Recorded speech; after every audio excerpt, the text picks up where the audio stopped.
Bwaaa!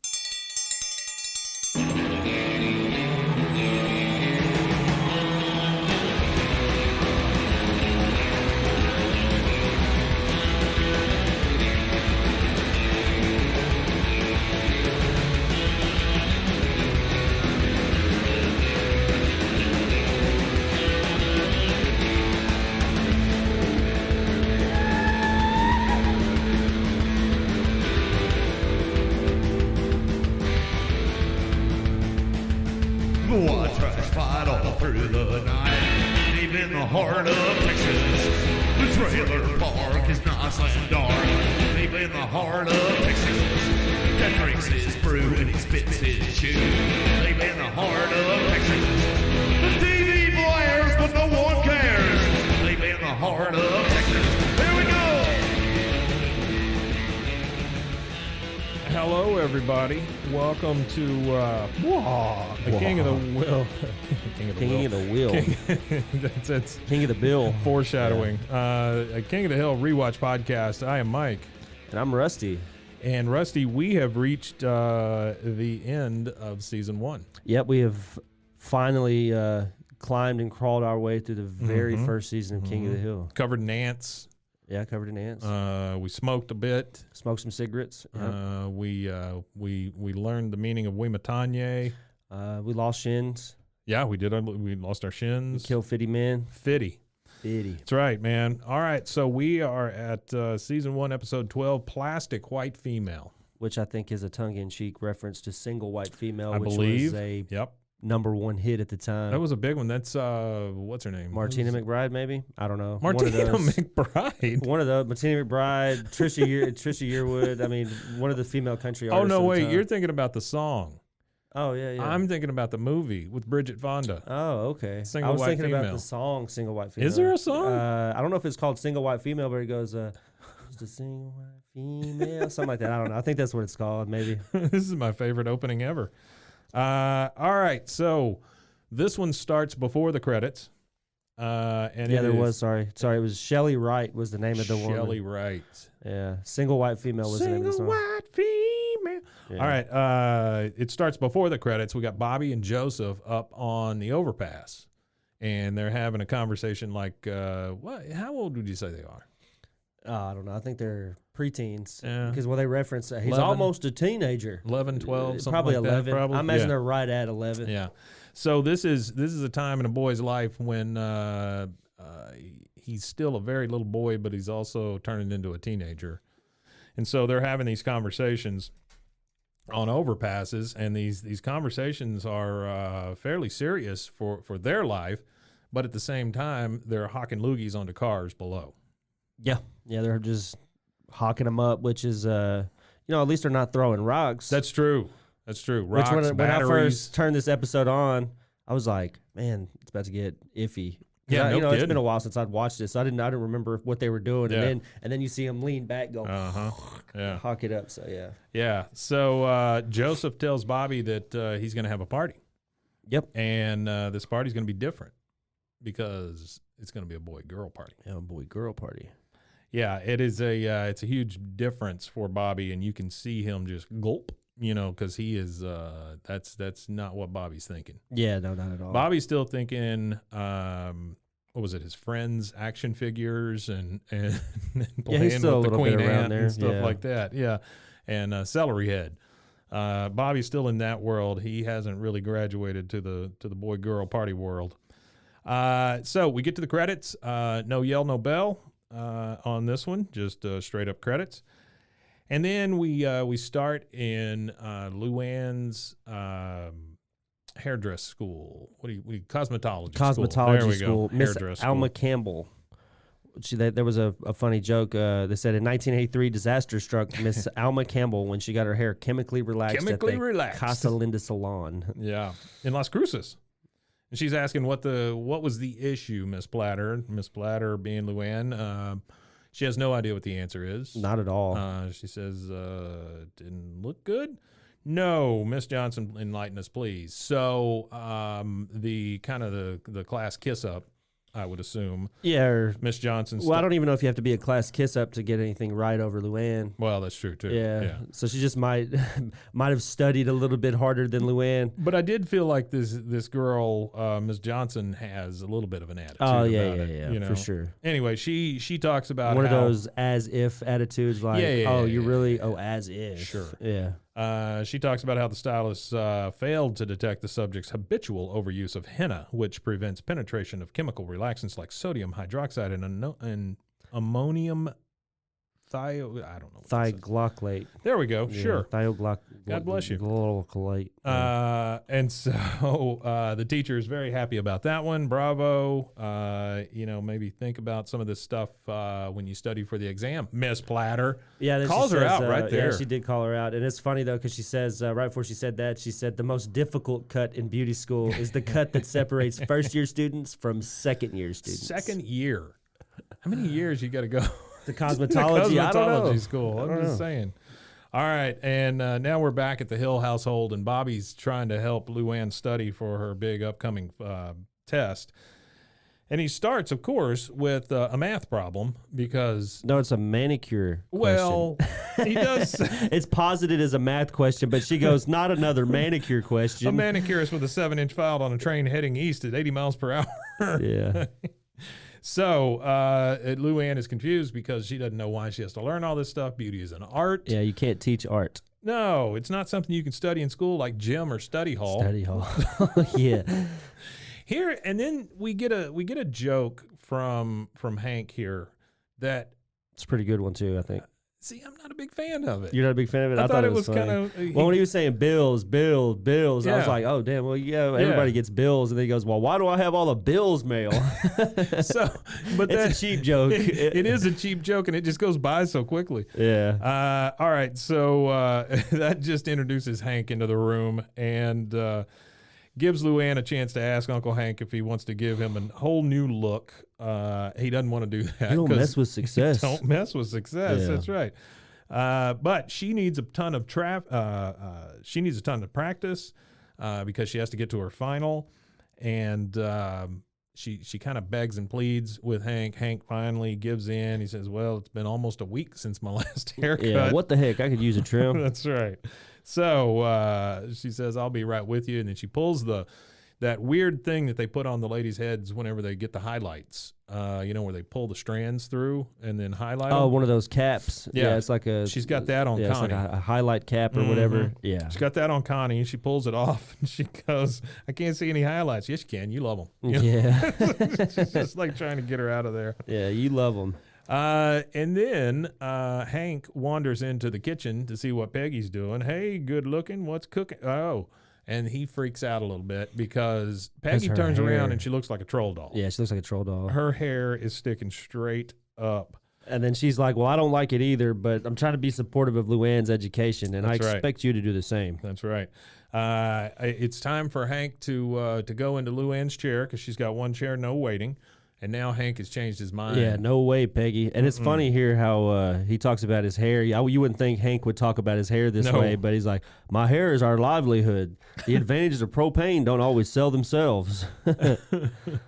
All right. And then, so she is ready to go, and he tells her that he's just going to let his hair grow, which I cannot see on Hank having long hair at all. No, not at all. And she says, well, how about making it a different color? No, men don't do that. Men don't do that. They do. That's back to that toxic masculinity. No, men don't dye their hair. Right. But she does bring up the fact that Ronald Reagan did. Yeah, and then he goes, well, if Ronald Reagan dyed his hair, and I'm not saying he did, it was because he wanted to show his strength to the communists. That's right. Which is kind of funny he says that because when Ronald Reagan was an actor in Hollywood, he was in wasn't it was all the communism around that time in the 50s when he was acting, so he was a part of that Red Scare in Hollywood. Sure. He was one of those people that had to that was kind of not vilified, but everybody in Hollywood had to say, oh, I'm not a communist. And he was making movies with monkeys at that time.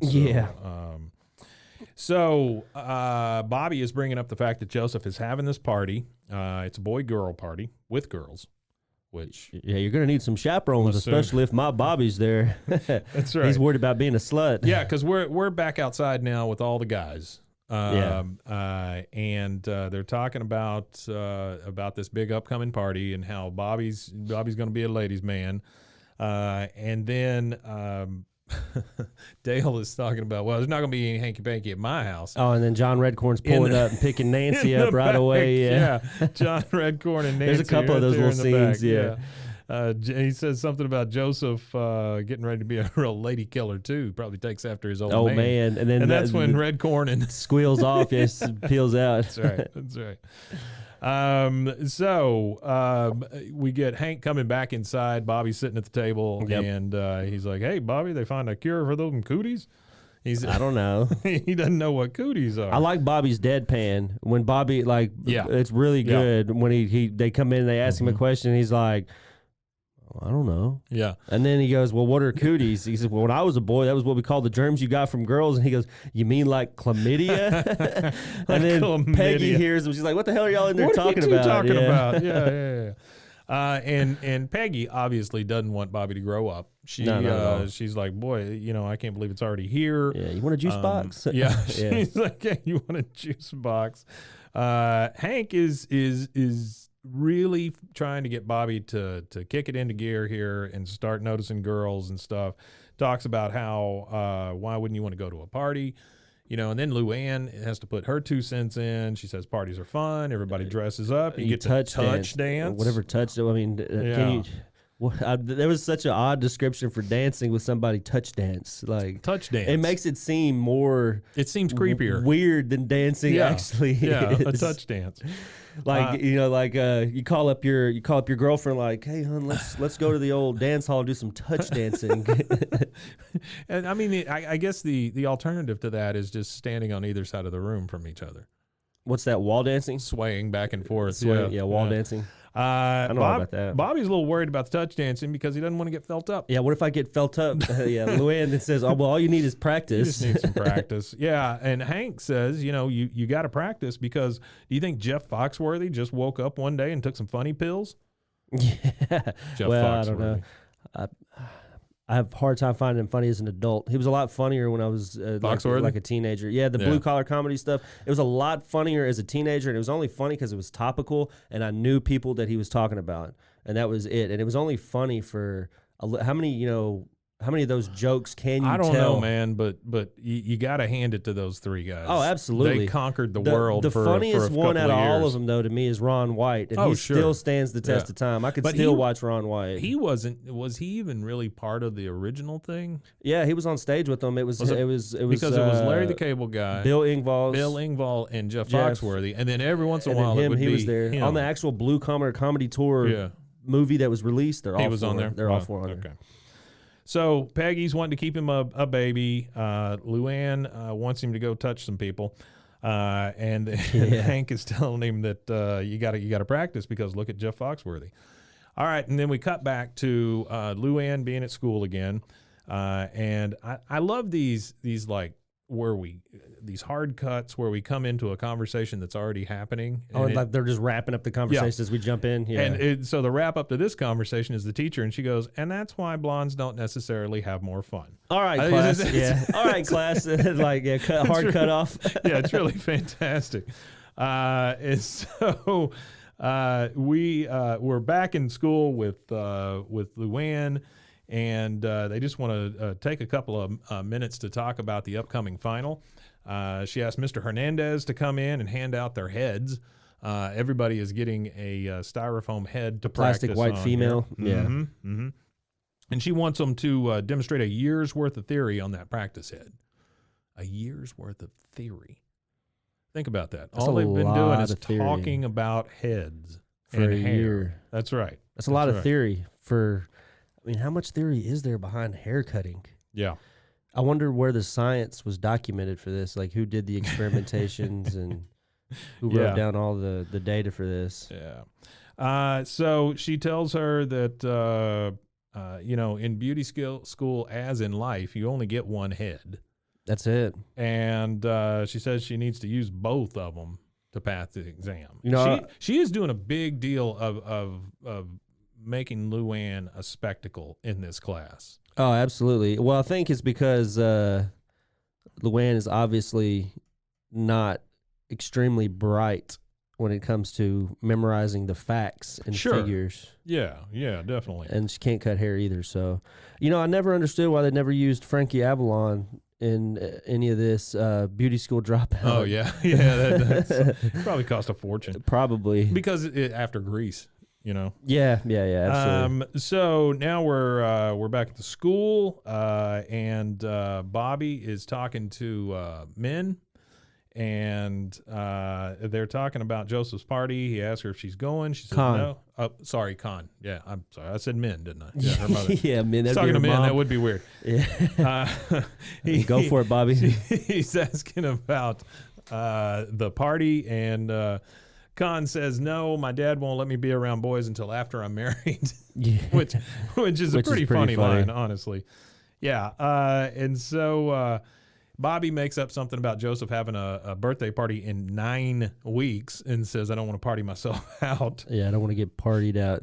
Then we're back in the Hill House, and Hank's really excited for Bobby to go to this Touching Girls tour. Yeah, he brings out bolo ties for him. Which one do you want to wear, son? The cow skull or the bull's head? There cannot be a difference. There just can't be a difference. There's not. He says, I'm not going. It's just a dumb party with girls.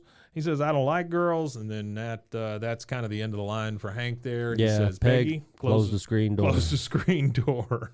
Yeah. And then Peggy is a little riled up about it because she sees Hank getting, a little weird about it. Yeah, I feel like it's kind of weird. Like, I remember, discovering girls at one point in my life, and I don't remember my dad ever just like, you're going to go to this party with girls. You got to go to this party with girls. Yeah, that's really odd. Yeah, he's really worked up about it, and I think it's because Bobby does get babied a lot. He does. Well, he's a little different for sure, and he does get babied a lot, but... And so Peggy drags Hank into the kitchen, and he goes, this better be about dinner. Yeah. Which... Okay, not sure why you'd have to have a conversation about two-way dinner, conversation about dinner. But she accuses Hank of just wanting to drive him out to Hollywood and putting him on the dating game. The dating game. He says he's almost a teenager. It's not normal not to be curious. She says perfectly. She calls him a late bloomer. And then he goes, well, how could you say something like that about your own son? That's right. Yeah, and then Hank finally takes off after telling her the way you baby him, he's never going to be curious about girls or anything. And she looks immediately at Bob and says, do you know anyone who'd like a hot fudge sundae? Yeah, that's funny, though, because this is the time where Luanne walks in with this plastic head and the music kind of goes a little swanky. Like when Bobby sees this plastic head, the little jazz. My favorite part here, though, before you get to the swanky music on the head, is when Luanne walks in and Peggy tries to grab her head and she goes, don't touch it. I mean, she screams at her. Yeah, she freaks out. Don't touch it. Yeah. I can't let anything happen to it before the final exam. This is my chance to show everyone that it doesn't matter if I was paying attention or not.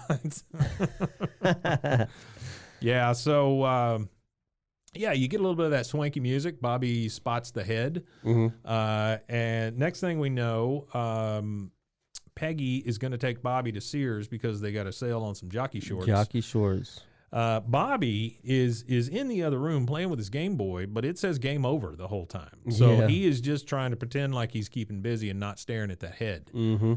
Bobby has fallen in love with the mannequin's head. At the this single point. plastic white female. Single plastic white female, yeah.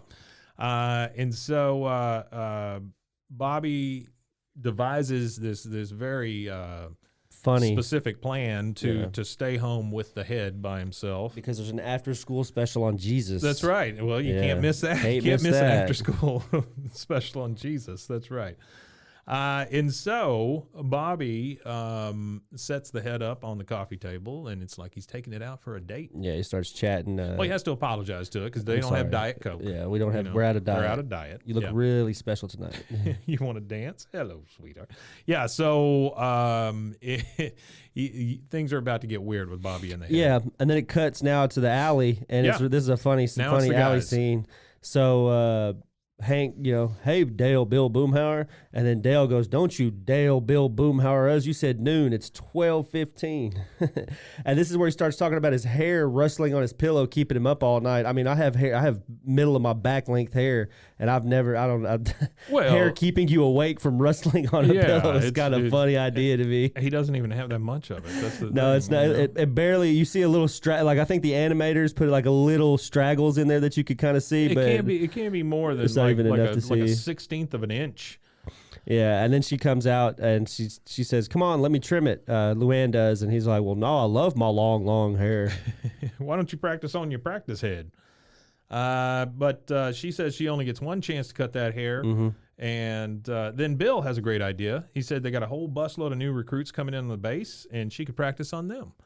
And so she gets super excited about that. And Bill is like, yeah, I feel sorry for that kid. I remember when I was starting out as a young barber, I felt so alone. Nobody cares, Bill. Yeah, Dale.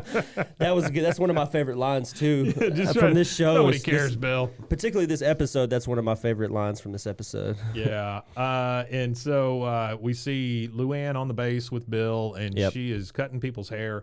And he compliments her and how great a job she did, and then of course goes over with the clippers and just starts shaving the guy's head. Yeah, which is cool. I thought that was a cool thing from Bill to let her come and shape all these guys' hair. Bill's ultimately a really good guy. He is. He's just confused and stupid. That's all there is to it. I don't think he's as dumb as he lets on to be either. I think he's ruined by emotional damage. I think that's all it is. He definitely has some emotional damage. Bill just doesn't want to be alone. No, that's it. And so now we're back at the Hill House, and Bobby comes in his little suit. Yeah, he's dapper as hell. And Hank says he looks as good as a weatherman. Yeah, you look like a weatherman. Bobby says, I'm just going to have some fruit and a glass of skim milk because he's trying to slim down for Joseph's party. So this is how they find out that Bobby is going to go to the party. And then Luanne accuses him of having a girlfriend. And so this starts the whole thing, about being embarrassed, not being embarrassed. And then Hank compliments Bobby. Yeah, my favorite line. He said, there's nothing to be embarrassed about, son. Hell, I'm proud of you. Well, hell, I'm proud of you too, Dad. It was the funny part about that is the timing. It was literally the second Hank said you, the second he got that last syllable out for you, it was like, boom, hell, I'm proud of you too, Dad. It's funny because this episode has two what you would call curse words, I guess, especially for Hank. Oh yeah. There's letting Bobby say, "Hell, I'm proud of you too, Dad," and then there's one coming up, and so they talk about how that Bobby is just perfectly normal at this point, and I think Hank is kind of placated now, and he feels like Bobby's kind of coming into his own.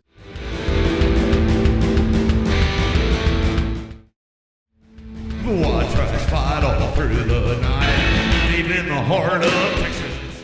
Then we get back to the school with Bobby and Joseph, and Bobby all of a sudden has taken on this attitude of like the lady killer. Oh yeah, he's slick. Yeah, he's hey Courtney, how you doing, Ashley? Looking good, Maria. Catch you later, Bonnie. That's right. Yeah, yo, Charisse, you stone cold fox. What up? And it's the funny thing about that line is the Deedle D production stinger. Yeah. At the end. Yeah.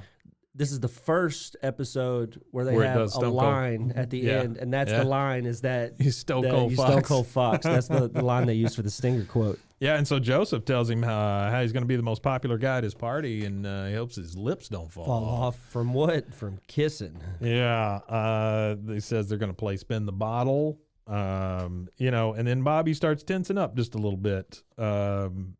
He doesn't, he's starting to get a little worried. And like, all kids at that age, they're looking forward to growing up, but they don't want to grow up at the same time. It's scary as hell. Yeah, it is.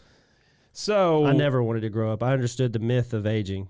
Yeah. There was no fun in it. And then comes the reveal. Bobby is inside and he's kissing on the head.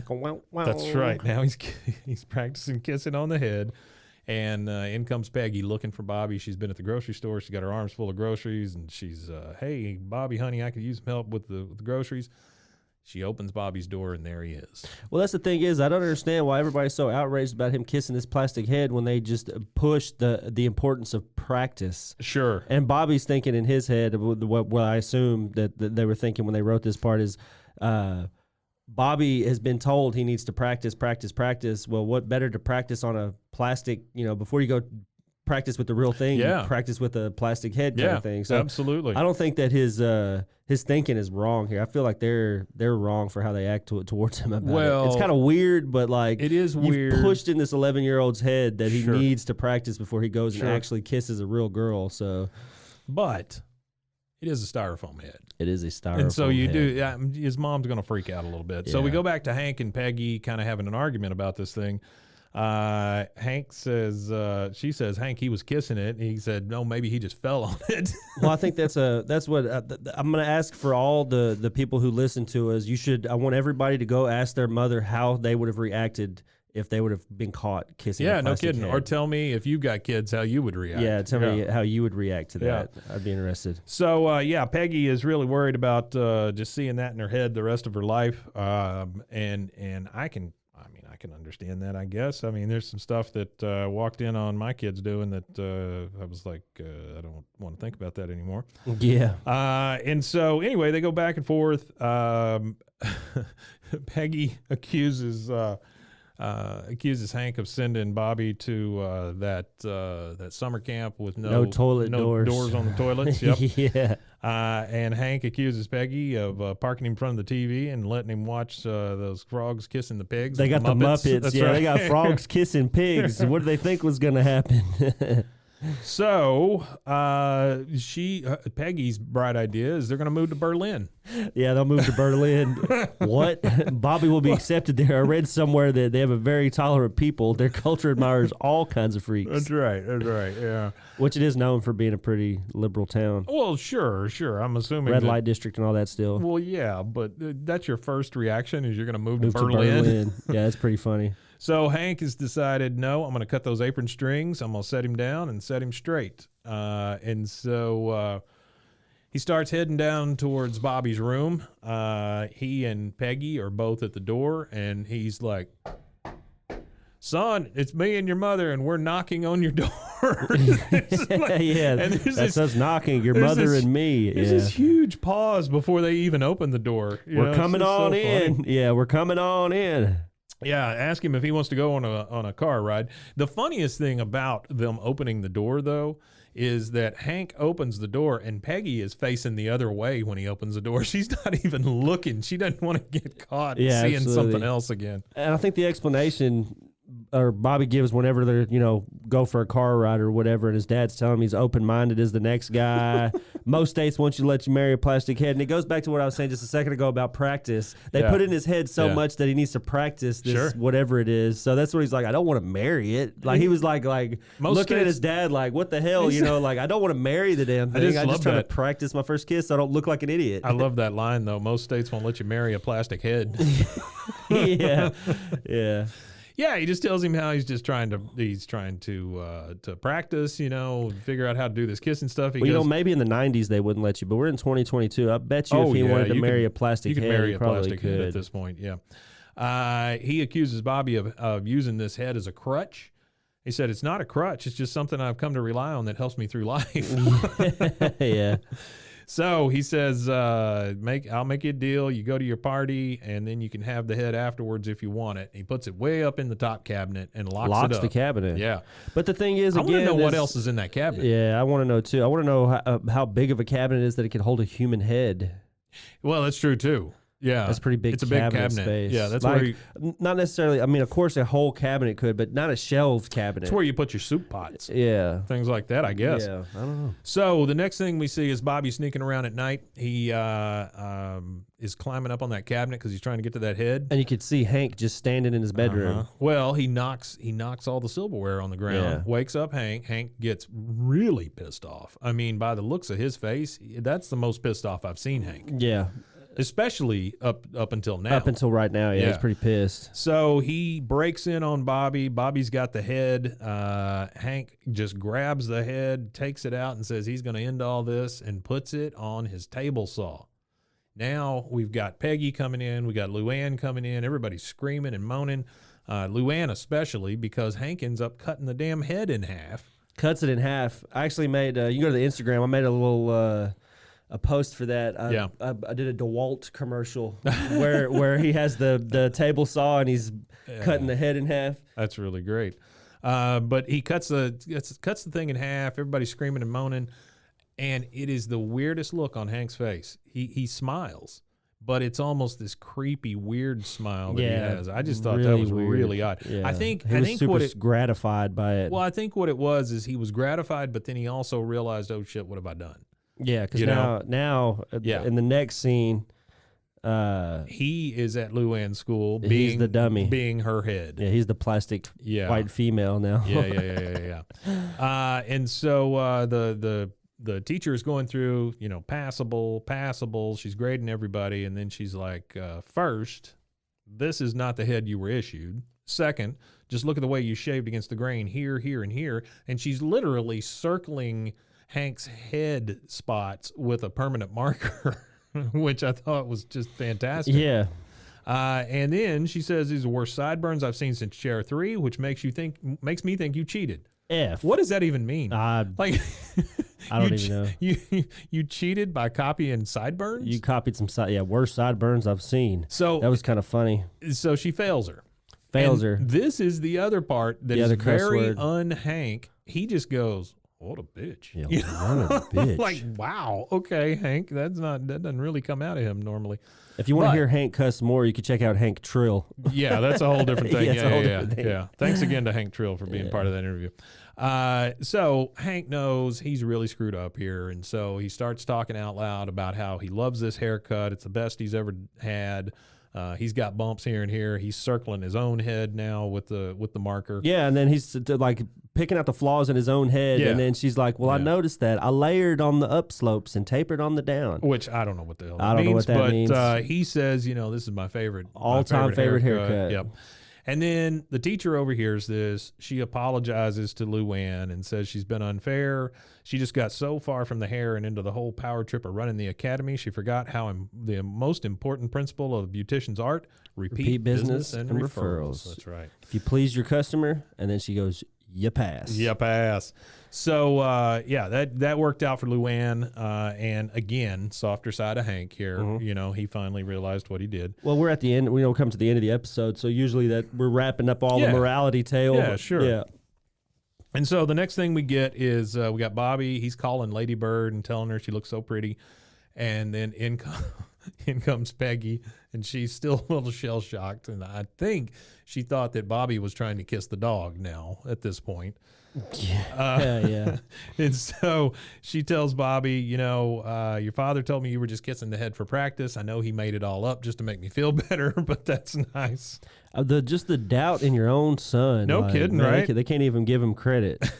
He's that weird though that they just assume. That's what's funny about how weird, how different Bobby is. That they just assume that he's kissing this thing for some weird intention. I think that's under the surface for both of them. They understand that Bobby is a weird little dude. There's actually a scene what got cut out in syndication that we kind of missed. Oh yeah.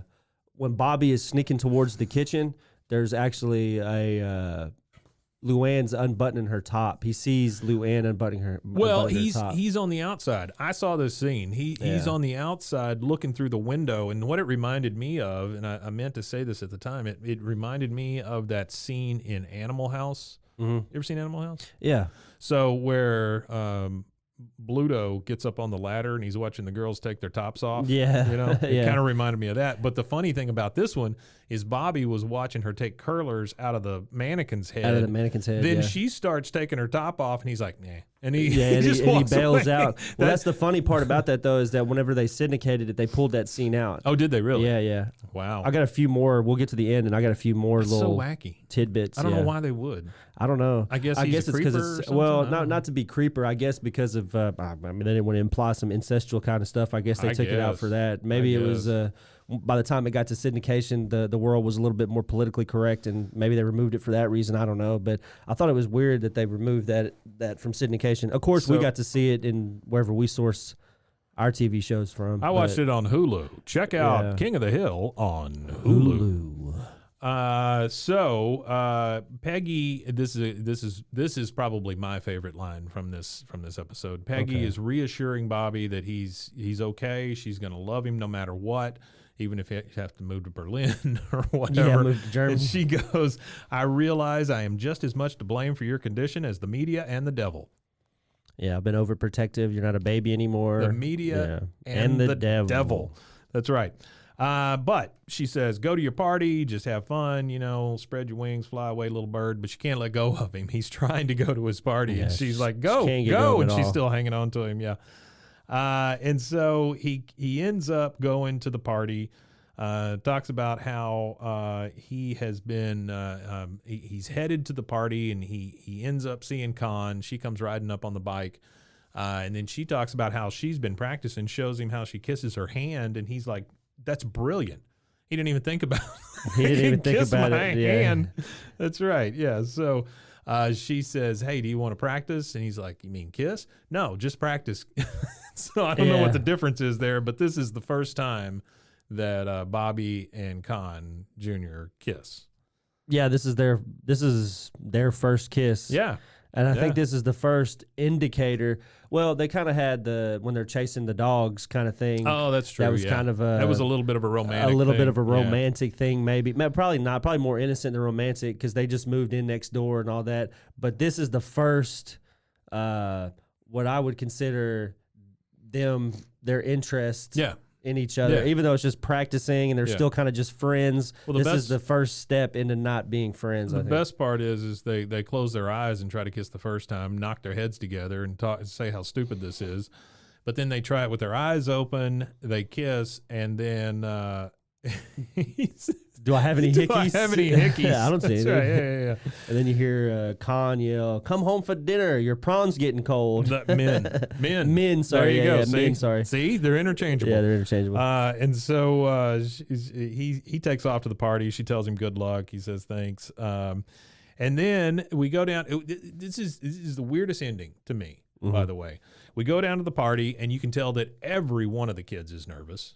All of them are nervous. Right. They're just all nervous. And that's what it really comes down to. It's not just you that's nervous going to this thing. Everybody's nervous. They're all wallflowers. I don't know if it's a generational thing or not, but we never had any of the. We didn't have parties as 11-year-olds. No. It was high school when we were partying, and it was more about alcohol and drugs than it was kissing each other.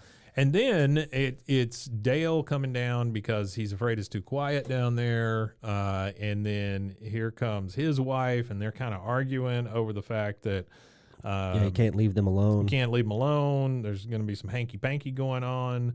You can kind of hear him in the sequence saying it's the sugar. It's that damn sugar they're hopped up on. Yeah, is that sugar what? Yeah. And then explain this ending to me. Because Bobby kind of gets in a little bit of a dreamlike state and like jumps to kiss somebody. Is he trying to kiss Dale's wife? I think so. He does. He does. So one of the trivia deals is it says Bobby lunges for Nancy. Yeah. It parodies death scenes in the style of 80s slasher films. Oh, okay. So that's what. All right, that makes sense, I guess. It was just so weird. It seemed like there wasn't an ending, really. Yeah, no, it was kind of different. So there's a few little fun facts I guess I'll hit real quick. Yeah, please do. This is the last episode in which Peggy wears white socks with her shoes. Really? Yep. And also... somebody's keeping track. It's the last episode where her shirt is gray instead of green. So her shirt from here on out is a green shirt. So she wears a green shirt all the time. And she doesn't have white socks on. Huh. Okay. And then... Peggy Fashion Watch. Yeah, there you go. And then when Bobby was dropping his stuff when he was standing at his locker, he had a Mrs. Doubtfire lunchbox. You know, we didn't talk about that part. How Bobby gets kind of freaked out because he starts seeing all these girls, and the girls get to be like 80 foot tall and stuff. Yeah, well, because that's the thing. On him and things. Yeah. Well, that's the thing with biology is girls generally grow a little bit quicker than guys do at that age, 11, 12 years old. You know, girls, they usually hit their peak height like real quick, and then we're still, you know, I remember being shoulder height to a lot of girls, then you know, as soon as we hit high school, you know, they're shorter than you are, kind of thing. And I'm not a very tall guy anyway. But he has that little bit of a freak out in his head where the girls become monsters for the most part. You know, like right there in the school hallway. Yeah. Yeah, so he has a Mrs. Doubtfire lunchbox. Is that what you're saying? Yeah, he had a Mrs. Doubtfire lunchbox. That's wonderful. So the guys that Angela's created this particular episode, we have two guys. One of them is David Zuckerman. He's a TV producer, but he started out actually with NBC doing Fresh Prince of Bel-Air as a writer. Oh, okay. He was a full-time writer for that. And then he goes on to do King of the Hill. And then being attached to Fox now, when the new series was being developed, Family Guy, he was asked to come be a part of that, and he actually was the original showrunner. He has no writing credits whatsoever for Family Guy. At two But he was the showrunner. Yeah. And then he also helped develop American Dad and the American adaptation of Wilfred with Elijah Wood and Jason Gann, I think was his name, that did the dog. I was not a big fan. No, not a big fan. It was definitely different. Elijah Wood is weird. Yeah, he is. He's different. He's not a huge fan. I'm not a big fan of him outside of Lord of the Rings. And he was in Eternal Sunshine of the Spotless Mind, but he played a super creep in that movie. Yeah. With Jim Carrey and Kate Winslet. I just don't feel like it's much of a stretch for him to be a super creep. No, I don't either. He was one of those child actors that should have just been a child actor, and that was it. Yeah. So the next guy, I believe he was the writer and had something to do with some of the animation and stuff, was a guy named Jeff Myers, who it says here I he feel like started I've seen out. that name a ton of times. You might have. He was a lead animator for Space Jam. He did some stuff for a TV series in the 90s called Little Dracula. Oh, okay. I don't know if you remember that or not. No. He's done a little bit of Rick and Morty, Yeah. The Simpsons, King of the Hill, Disenchantment, the new Matt Groening.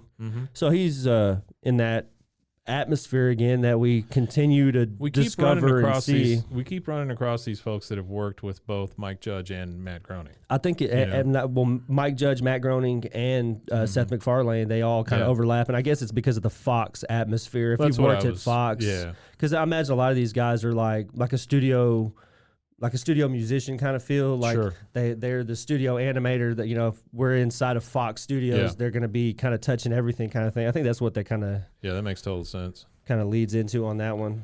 Well, my friend, we have reached the end of season 1. That's the end of season 1, guys. That was episode 12. Episode 12, season 1, Plastic White Female. So the next thing you hear from us will either be we may start season 2, and we have a couple of super secret interviews coming up. Potentially, we might do one of those. And then I just want to shout out to everybody that supported us for the last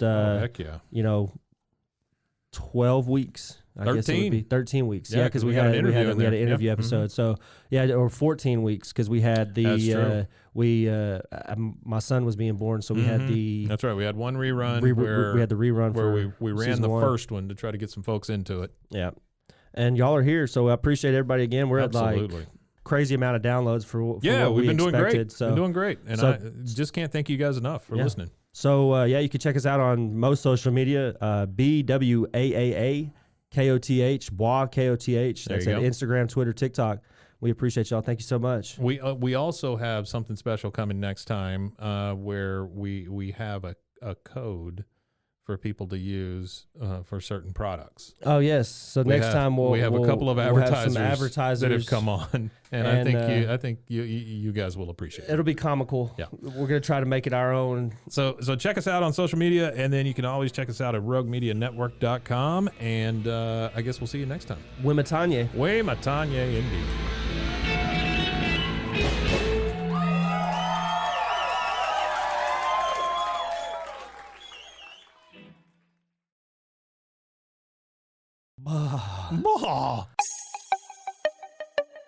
This has been a Rogue Media podcast.